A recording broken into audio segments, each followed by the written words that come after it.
భగవాన్ శ్రీ రమణ మహర్షి బోధనలు. నీ సహజ స్థితిలో ఉండు.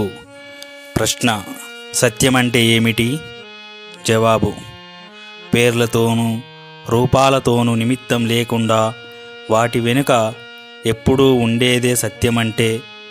అన్ని పరిమితుల వెనుక ఉండేది, కానీ అది అనంతము, దానికి బంధము లేదు. అన్ని అసత్యాల వెనుక ఉండేది ఆ సత్యమే. సంస్థితమైనది సత్యం, దాని స్వరూపమే అది. అది వాక్కుకి అతీతం, ఉనికి లేమి వంటి వర్ణలకు అతీతం. అజ్ఞానము అన్నిటి ఎరుక ధ్వంసమైన తరువాత మిగిలే చైతన్యమే సత్యమంటే. అదే ఆత్మ. ఆ బ్రహ్మ స్వరూపంలో, అంటే అపరిమితమైన ఆత్మ జ్ఞానంలో ఏమాత్రము అవిద్య లేదు. స్వచ్ఛంగా ప్రకాశిస్తూ దుఃఖం కానీ దేహం కానీ లేకుండా ప్రపంచపు లేమి ఉనికి ఎరిగినప్పుడు కూడా ఉండే సత్యమే నీ నిజస్వరూపం. చిదానందాన్ని విరజిమ్ముతూ లోపల బయట సమానంగా ప్రకాశించే ఎరుకే ఆనందమయమైన మౌలికమైన సత్యం. మౌనం దాని స్వరూపం. అసలైన అవరోధం లేని జ్ఞానమదే అంటారు జ్ఞానులు.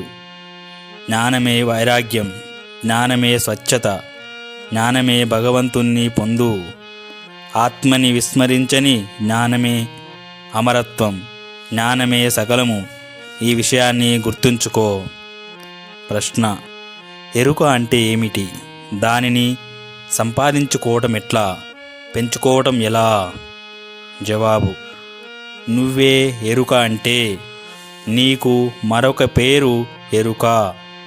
నీవే ఎరుకవు కనుక దానిని సంపాదించుకోవలసిన అవసరం కానీ పెంచుకోవలసిన అవసరం కానీ లేదు.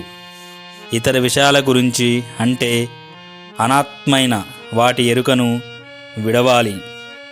చేయవలసిందంతా అదే. వాటి గురించి ఎరుక విడనాడితే మిగిలేది స్వచ్ఛమైన ఎరుకే. అదే ఆత్మ అంటే. ప్రశ్న: ఆత్మే ఎరుక అయితే ఇప్పుడు ఎరుక నాకెందుకు లేదు? జవాబు: అసలు ద్వయీభావం లేనే లేదు. నీ ప్రస్తుత జ్ఞానం అహంకారం వల్ల కలిగింది. అది సాపేక్షం మాత్రమే. సాపేక్ష జ్ఞానానికి కార్యకారణాలు ఉండాలి, కానీ ఆత్మజ్ఞానము కేవల స్థితి. దానికి ఏమీ అక్కర్లేదు. స్మృతి కూడా అట్లాగే సాపేక్షం. జ్ఞాపకం ఉంచుకోవడానికి ఒక విషయం కావాలి, జ్ఞాపకం ఉంచుకునేవాడు కావాలి. ద్వయీభావం లేనప్పుడు ఎవరు దేనిని జ్ఞాపకం ఉంచుకోవాలి? ఆత్మ ఎప్పుడూ ఉంటూనే ఉంది. ప్రతి వారికి ఆత్మను తెలుసుకోవాలని ఉంటుంది. తన గురించి తాను తెలుసుకోవటానికి ఎవరి సహాయం కావాలి?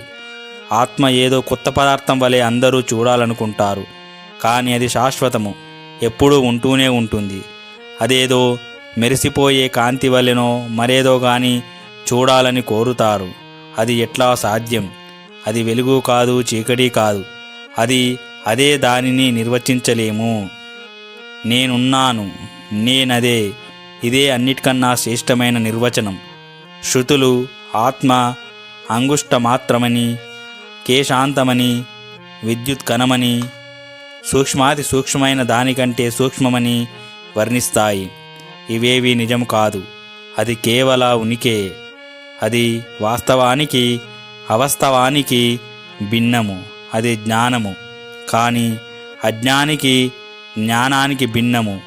దానిని నిర్వచించమెట్లా? అది కేవల ఉనికే. ఓం శాంతి శాంతి శాంతి. హరి ఓం తత్సత్.